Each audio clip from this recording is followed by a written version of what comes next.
साहेबांचं असं म्हणणं आहे की भाजप असेल किंवा शिवसेना असेल की देवेंद्र फडणवीस यांच्या चेहऱ्यामुळे निवडून आलेले आहेत, त्यांच्यामुळे मतं मिळाली आणि राज्यामध्ये महायुती सरकार आलं.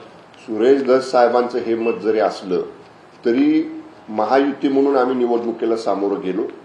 महायुतीच्या निवडणुकीला 2024च्या सामोरं जात असताना सर्व नेत्यांनी सांगितलं होतं की त्यावेळेचे मुख्यमंत्री आदरणीय एकनाथजी शिंदे साहेबांच्या नेतृत्वाखाली महायुती ह्या निवडणुकीला सामोरं जाते आहे आणि त्यावेळी चेहरा हा आदरणीय एकनाथजी शिंदे साहेबांचा घेऊन आपण या ठिकाणी निवडणुकीला सामोरं गेलो.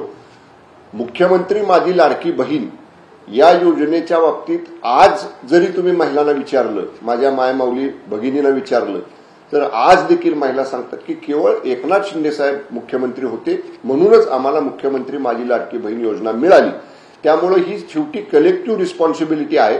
सुरेश धस साहेब जरी म्हणत असले फडणवीस साहेबांचा चेहरा तरी तो देखील चेहरा होता, परंतु नेतृत्व ज्यांच्या नेतृत्वाखाली निवडणुका लढवल्या ते नेतृत्व आदरणीय एकनाथजी शिंदे साहेबांचं होतं आणि शिंदे साहेब हे मान्य फडणवीस साहेबांना आणि मान्य अजितदादांना या दोघांना नेहमी बरोबर घेऊनच सगळं काम करत होते.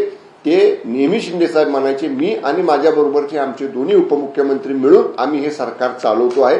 त्यामुळे आदरणीय शिंदे साहेब कधीच असं म्हटले नाहीत की मी एकट्याने ह्या निवडणुका लढवल्या किंवा माझ्या एकट्यामुळे झालं. साहेब नेहमी म्हणतात, आजही म्हणतात की आम्ही तिघही एकत्र होतो, आम्ही तिघांनीही प्रयत्न केले आणि म्हणून हे महायुतीला यश मिळालं. महायुतीचं यश हे या तिन्ही पक्षांचं आहे आणि त्यावेळी नेतृत्व हे आदरणीय एकनाथजी शिंदे साहेबांचं निवडणुकीमध्ये होतं.